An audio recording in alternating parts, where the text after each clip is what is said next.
tidak menggunakan atau surat ini tidak diawali dengan basmalah. Ada lagi penjelasan yang ketiga.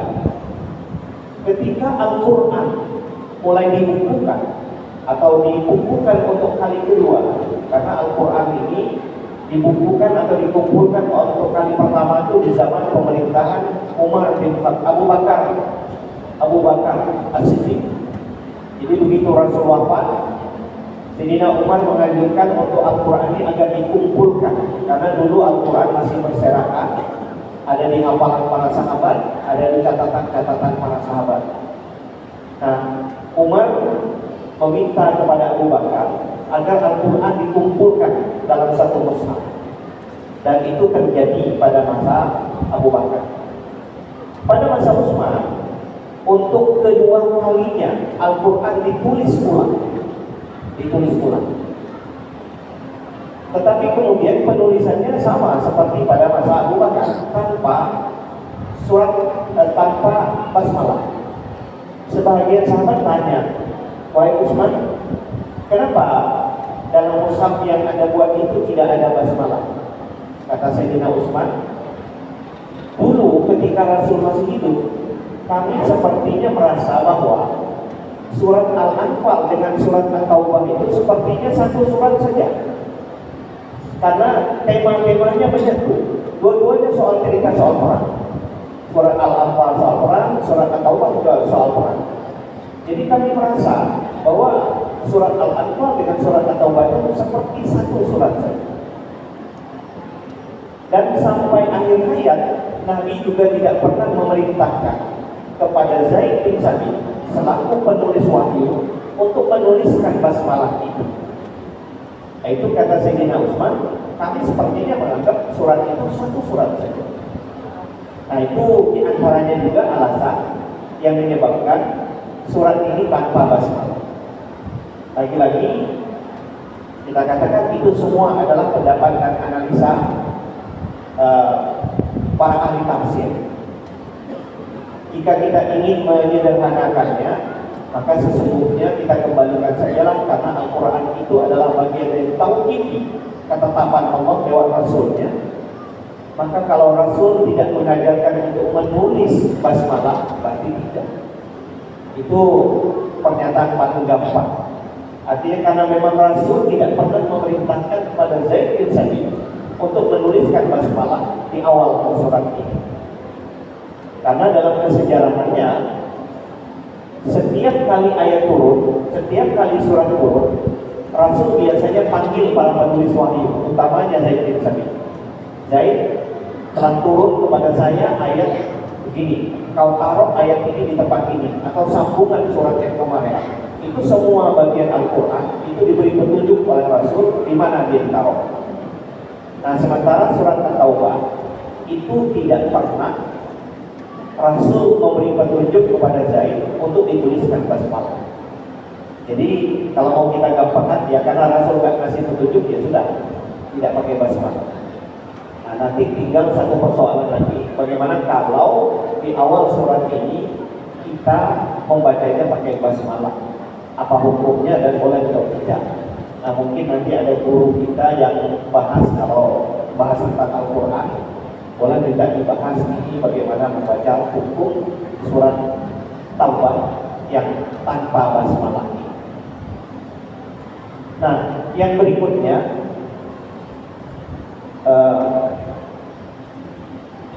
ayat ini atau surat At-Taubah ini diturunkan kira-kira tahun ke-8 dan tahun ke-9 Hijrah. Jadi rentang ayat ini turun mungkin sekitar 1,5 tahun. Karena perang Tabuk ini adalah perang terakhir yang diikuti oleh Rasul. Perang Tabuk itu adalah perang antara umat Islam berhadapan dengan tentara Romawi di daerah Syria. Tabuk hari ini menjadi salah satu provinsi di Saudi. Posisinya dekat dengan Palestina, jadi jauh sekali dari Madinah. Dan waktu itu perang sedang musim panas panjang. Dan dalam catatan para ahli sejarah, ini adalah perang yang paling melelahkan karena semua sumber daya orang Islam harus dikerahkan. Pertama, mengirim pasukan yang begitu jauh, tentu biaya perangnya juga luar biasa. Lalu kemudian kondisi alamnya yang sangat berat karena musim panas. Ditambah lagi ini dijadikan momen oleh orang-orang munafik untuk melakukan perongrongan terhadap pasukan muslim. Banyak orang-orang munafik yang melakukan pengkhianatan ketika Nabi mengirimkan pasukan ini.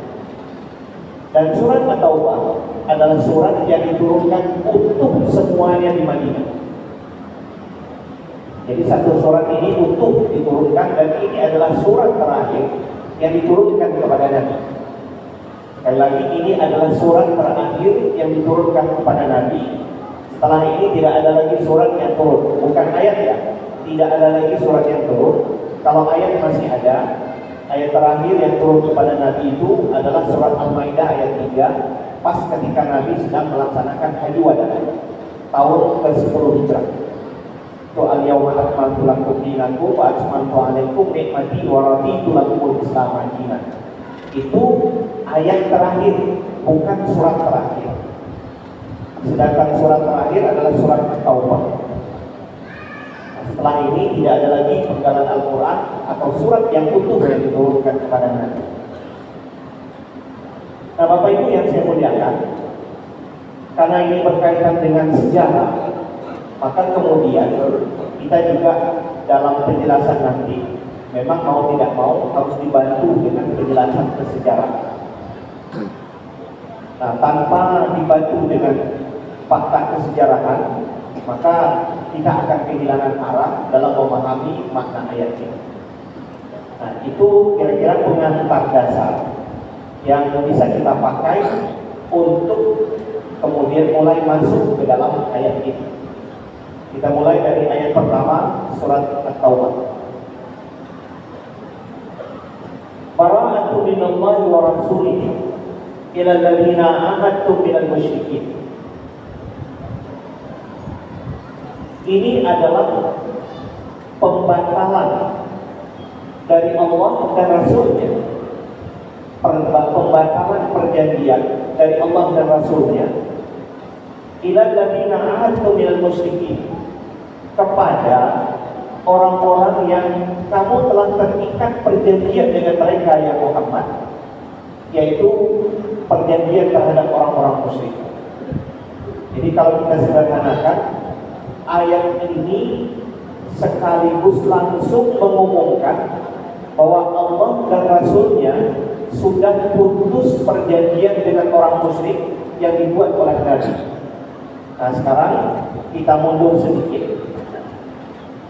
2 tahun atau 3 tahun sebelum ayat ini turun, yaitu pada tahun ke-7 Hijrah, Nabi sebetulnya ingin melaksanakan ibadah umrah. Tapi kemudian oleh orang musyrik Mekah, Nabi tidak diizinkan masuk kota Mekah. Tertahanlah Nabi dan sahabat di sebuah tempat yang disebut dengan Hudaybiyah. Ini Bapak Ibu, kalau yang melaksanakan haji atau umrah, itu biasanya arah ke tempat masyair. Baik kita menuju ke Arafah, itu ada papan pelang nama Hudaybiyah. Hudaybiyah. Itu dulu Nabi dari arah Madinah mau masuk ke Mekah, oleh orang-orang musyrik nggak dibolehkan masuk ke Mekah pada tahun itu, sehingga terjadilah perjanjian antara Nabi dengan orang musyrik Mekah. Perjanjian itu disebut dengan perjanjian Hudaybiyah. Nah, apa di antara isinya? Di antara isinya adalah Nabi Muhammad dan umat Islam tahun ini tidak boleh melaksanakan ibadah umrah. Baru boleh tahun depan. Jadi tahun depan baru diizinkan. Lalu kemudian di antaranya juga kalau masuk ke Mekah nggak boleh bawa persenjataan kecuali hanya pedang.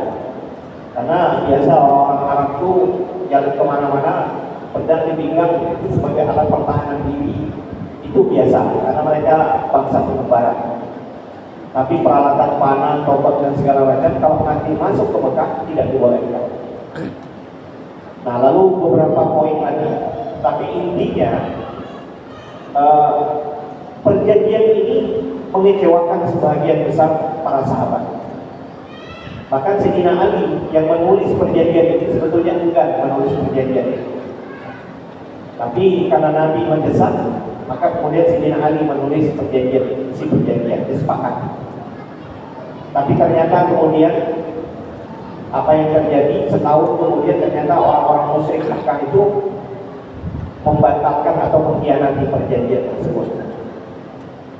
Nah, ketika orang-orang musyrik Mekah mengkhianati perjanjian tersebut, maka kemudian Al-Quran memerintahkan kepada Nabi lewat ayat ini, batalkan perjanjian itu. Karena sesungguhnya bukan orang Islam yang membatalkan perjanjian, tapi orang-orang musyrik Mekah lah yang awal mengkhianati perjanjian itu. Maka pada tahun ke-9, Nabi sebetulnya ingin melaksanakan ibadah haji. Tetapi kemudian Nabi tidak suka, karena waktu itu di musim haji tahun ke-9 itu orang-orang musyrik Mekah masih juga melaksanakan ibadah haji, tapi dengan cara mereka. Beberapa waktu yang lalu kita sering sampaikan, orang musyrik Mekah itu mereka melaksanakan haji, tawafnya itu sambil telanjang. Berkali-kali kita sampaikan dalam kesempatan ini, itu mereka tawaf tapi tanpa busana dan Nabi tidak ingin melihat itu. Maka kemudian umat Islam tetap diperintahkan berangkat untuk melaksanakan haji. Tapi kemudian Sayyidina Abu Bakar diminta untuk menjadi Amirul Hajj bahasanya. Jadi kalau kita dengar hari ini jemaah Indonesia yang berangkat haji, ada pemimpin hajinya yang disebut dengan Amirul Hajj. Itu dulu Nabi menunjuk Amirul Hajj juga. Jadi Abu Bakar itu pernah ditunjuk oleh Nabi untuk menjadi Amirul Hajj. Nah kemudian berkaitan dengan pengkhianatan orang-orang musyrik Mekah. Begitu ayat ini turun, Sayyidina Abu Bakar sudah berangkat. Maka kemudian Nabi memerintahkan Sayyidina Ali, kau sampaikan pengumuman ayat ini nanti di musim haji. Pas ketika sampai nanti di musim haji, engkau bacakan ayat ini, dan itu adalah pengumuman terbuka kepada orang-orang musyrik Mekah. Nanti di ayat selanjutnya akan ada pengumuman, di samping pembatalan terhadap kesemua perjanjian dengan Nabi. Tahun itu, tahun berikutnya, orang musyrik Mekah juga sudah dilarang untuk melaksanakan ibadah haji. Jadi ini pengumuman dari Allah, orang musyrik Mekah dilarang untuk melaksanakan ibadah haji. Karena tradisi mereka yang tawaf pakai telanjang itu tidak dibenarkan dalam Islam. Nah sejak saat itulah, sekali lagi, yang non-muslim harus steril dari kota Mekah. Jadi memang sterilnya umat non-muslim itu dari kota Mekah itu juga berdasarkan perintah Al-Quran. Nah jadi begitu ayat-ayat awal ini turun, Sayyidina Ali diperintahkan oleh Nabi menyusul Abu Bakar pas pada waktu sedang pelaksanaan ibadah haji, khususnya pada saat wukuf di Arafah. Sayyidina Ali membacakan ayat ini. Ini pengumuman terbuka, dibatalkan semua perjanjian dengan orang-orang musyrik. Nah, maka bunyi pengumumannya adalah bara'atu minallahi wa rasulih. Ini adalah pengumuman lepas tanggung jawab, batalnya kesepakatan dari Allah dan Rasul kepada orang-orang yang mereka telah terikat perjanjian denganmu ya Muhammad, yaitu orang-orang musyrik. Jadi kesimpulan sederhananya, Allah dan Rasul sudah membatalkan seluruh bentuk perjanjian yang telah dibuat dengan orang-orang musyrik. Nah lalu kemudian ayat berikutnya, tapi meskipun begitu sudah dilakukan pembatalan, Al-Quran tetap memberikan kebijakan. Ada masa jeda setelah diumumkan pembatalan. Apakah lalu kemudian orang Islam langsung menyerang orang-orang musyrik? Ternyata tidak. Ada masa jeda yang diberikan oleh Al-Quran. Ayat 2 itu memberikan penjelasan. Kata Quran, fasihu fil ardi arba'ata ashhur. Orang-orang musyrik yang telah dibatalkan perjanjian ini masih boleh berjalan dengan bebas di tanah Mekah itu, melaksanakan ibadah dan segala macam, tapi rentang waktu mereka hanya selama 4 bulan.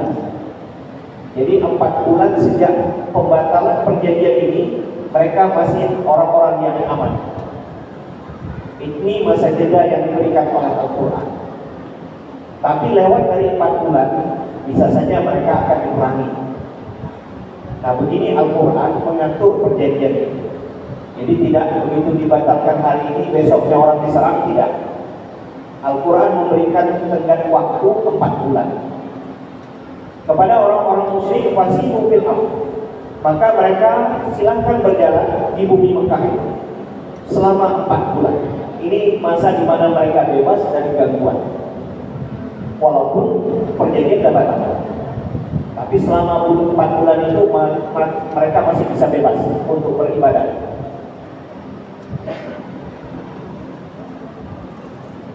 Nah, lalu kemudian ini juga menimbulkan pembahasan panjang para ulama tafsir. Kenapa jadi 4 bulan? Nah, ini salah satu di antaranya mungkin ini alasan yang cukup masuk akal dan didukung oleh fakta sejarah.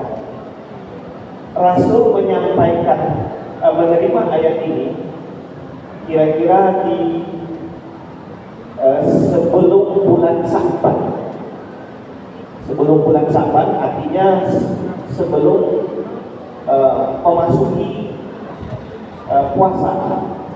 Maka kemudian kalau kita hitung sebelum bulan Sa'ban, berarti masuk di bulan Sa'ban, Ramadan, Zulqa'dah dan Zulhijjah. Selesai pelaksanaan ibadah haji sekitar 4 bulan. Jadi kata para ulama tafsir, kenapa Quran memberikan batas 4 bulan? Demi menghormati bulan-bulan suci, agar tidak terjadi pertumpahan darah di bulan suci. Jadi sekitar 4 bulan orang-orang musyrik Mekah bisa menikmati keamanan mereka. Dan Quran menghormati bulan suci. Itu sebabnya selama 4 bulan setelah diputuskan perjanjian itu, mereka masih bebas. Tapi kemudian Al-Quran memberikan ketegasan, wa'lamu annakum ghairu mu'jizillah. Nah, alasan kedua yang diberikan para ulama adalah masa 4 bulan itu adalah masa yang diberikan Al-Quran kepada orang musyrik Mekah untuk pikir-pikir. Pikir-pikir apakah nanti akan melakukan perlawanan atau akan masuk ke dalam Islam. Jadi ini masa jeda yang diberikan oleh Al-Quran supaya orang musyrik itu berpikir. Tapi kalau kesimpulan mereka tetap melawan dan tidak mau masuk ke dalam Islam, wa'lamu annakum ghairu mu'jizillah. Ketahuilah hai orang-orang musyrik bahwa kalian tidak akan bisa melemahkan Allah. Ayat ini secara tersirat merupakan ancaman. Kalau kalian tetap melawan, tak menerima dakwah Nabi, maka kalian tidak akan bisa lolos. Cepat atau lambat, kalian tetap akan dikalahkan. Karena Allah tidak bisa kalian kalahkan.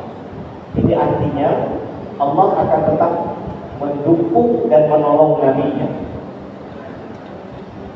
Wa anna Allah mukhzil kafirin, dan sesungguhnya Allah pasti akan mengalahkan orang-orang yang kafir. Karena Allah akan tetap memberikan dukungan kepada Nabi-Nya untuk mengalahkan orang-orang kafir. Dan sebetulnya tahun ke-8 itu kota Mekah sesungguhnya sudah ditaklukkan.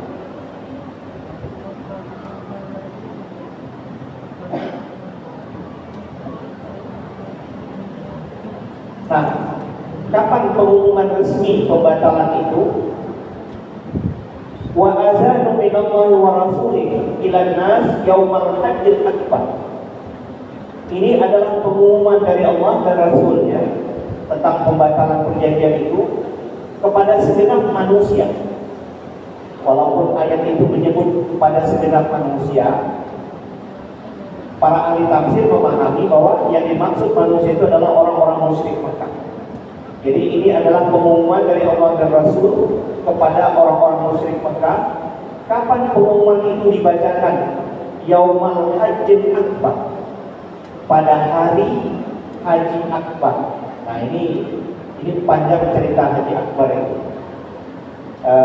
Yang berkembang di masyarakat kita, Haji Akbar itu adalah haji yang kalau pas kebetulan wukuf itu hari Jumat. Kalau pas wukuf di Arafah hari Jumat, itu dianggap Haji Akbar. Nah, tapi setelah kita coba melihat, ternyata pemahaman para ulama tentang Haji Akbar itu beragam. Satu di antaranya yang dimaksud Haji Akbar itu adalah hari Arafah. Yang kedua, ada lagi yang berpendapat yang dimaksud Haji Akbar itu haji secara keseluruhan. Jadi Haji Akbar itu, haji itu disebut Haji Akbar.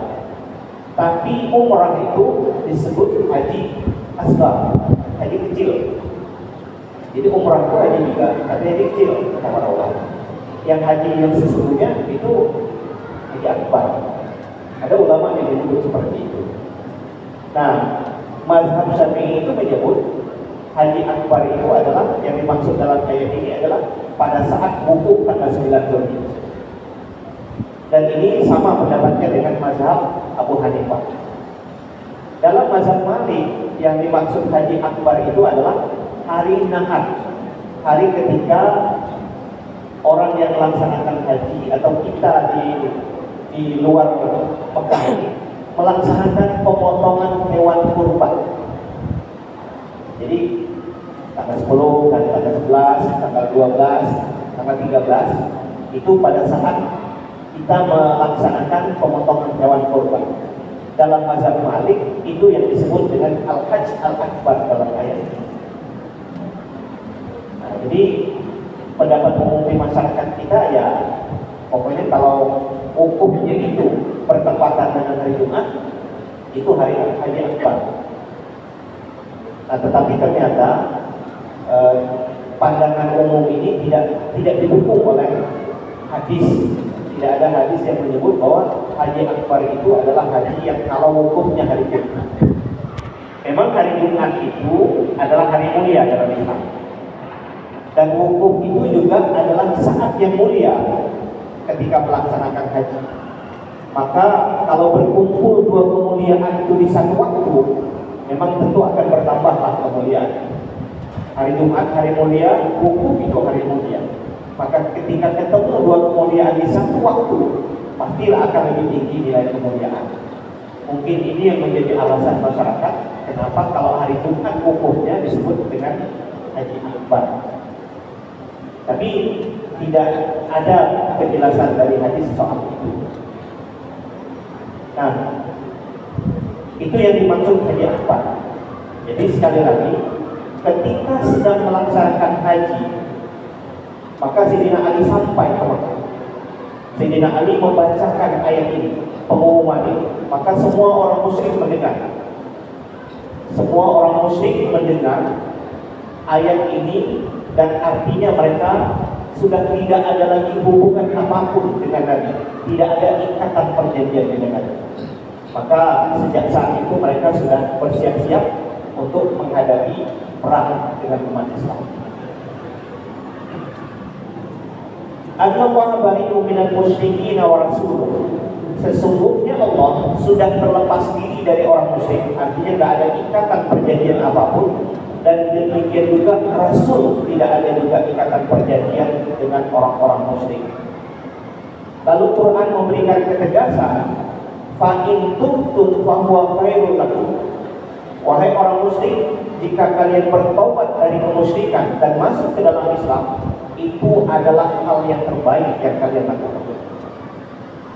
Tapi wa in tawallaitum, tapi jika kalian berpaling, tetap menolak untuk masuk ke dalam Islam, fa'lamu, dan ketahuilah sesungguhnya kamu tidak bisa mengalahkan dan melemahkan Allah. Kamu tidak akan bisa karena Allah tetap mendukung Nabi dan Rasulnya. Wa basyiril ladzina kafaru bi'adzabin alim. Dan wahai Muhammad, katakan kepada orang musyrik tersebut, berilah kabar gembira kepada orang yang kafir bahwa nanti mereka akan mendapatkan azab yang pedih. Nah, Bapak Ibu yang saya muliakan, Quran kadang-kadang bermain dengan bahasa sindiran. Masa orang akan ditimpa azab, tapi bahasanya kasih kabar gembira. Kalau kabar gembira itu biasanya untuk sesuatu yang menguntungkan. Tapi ini bahasa Qurannya basyir, kasih kabar gembira. Itu dalam segi cara berbahasa, itu bahasanya ejek namanya, ejekan. Taubih dalam bahasa Arab namanya taubih. Dan itu biasa, permainan keindahan berbahasa Al-Quran seperti itu. Nah, sejak pengumuman ini, maka kemudian orang-orang musyrik Mekah itu geger. Ada di antara mereka yang kemudian mulai berpikir untuk masuk ke dalam Islam, ada yang tetap berusaha untuk keras kepala tidak mau menerima Islam. Nah, Bapak Ibu yang saya muliakan, mungkin waktu kita ini dulu yang bisa kita sampaikan dalam kesempatan ini. Mudah-mudahan ini bermanfaat untuk kita. Billahi taufiq wal hidayah. Assalamualaikum warahmatullahi wabarakatuh. A'udzubillahi minasyaitonir rajim. Bismillahirrahmanirrahim. Alhamdulillahirabbil alamin wassalatu wassalamu ala asyrafil anbiya'i wal mursalin sayyidina wa maulana Muhammadin wa ala alihi wa sahbihi ajma'in. Allahumma anfa'na bima 'allamtana wa 'allimna ma yanfa'una wa zidna ilman nafi'an wa hidayatan wa tawfiqan. Allahumma anfa'na bima 'allamtana wa 'allimna ma yanfa'una wa zidna ilman nafi'an wa hidayatan wa tawfiqan. Allahumma ij'alna minal ulama'il 'amilin. Allahumma ij'alna minal ulama'il 'amilin. Rabbana atina fid dunya hasanatan wa fil akhirati hasanatan wa qina adzabannar. Walhamdulillahi rabbil alamin. Assalamualaikum warahmatullahi wabarakatuh.